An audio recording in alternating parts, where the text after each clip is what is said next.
ಗಂಡ ಆದವನು ತಂದೆ ತಾಯಿನೂ ಸಂಭಾಳಿಸ್ಕೊಂಡು ಬೇರೆ ಸದಸ್ಯರನ್ನು ಸಂಭಾಳಿಸ್ಕೊಂಡು ಹೆಂಡತಿ ಪರವಾಗಿ ನಿಲ್ಬೇಕು. ಆ ಗಂಡನ ಮನೆಯಲ್ಲಿ ಏನ್ ನಡೀತಿರುತ್ತೆ ಅಂತಕ್ಕಂಥ ವಿಚಾರ ಪ್ರತಿಯೊಬ್ಬರಿಗೂ ಎಲ್ಲಾ ಸರ್ತಿನೂ ಅನುದಿನದ ಅನುಕ್ಷಣದ ವಿಚಾರಗಳು ತವ್ರ ಮನೆಯವ್ರಿಗೆ ಗೊತ್ತಾಗ್ತಿರುವುದಿಲ್ಲ.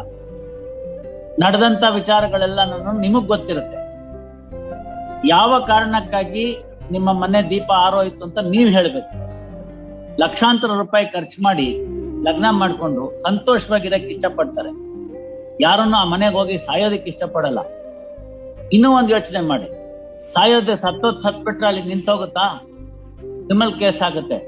ಅವ್ರ ಮನೆಯವರೆಲ್ಲರನ್ನು ಜೈಲ್ಗೆ ಹೋಗ್ತಾರೆ. ಅವ್ರ ಮನೆಯಲ್ಲಿ ಇರ್ತಕ್ಕಂಥ ಕೊನೆ ರಿಲೇಟಿವ್ ಕೂಡ ಹೋಗ್ತಾರೆ. ಯಾರನ್ನೋ ಇಲ್ದೇ ಇದ್ದವ್ರನ್ನೆಲ್ಲ ಸೇರಿಸ್ತಾರೆ, ಇದ್ದವರು ಇಲ್ದೇ ಇದ್ದವರು. You saw what happen in the previous case. That lady is living separately, complaint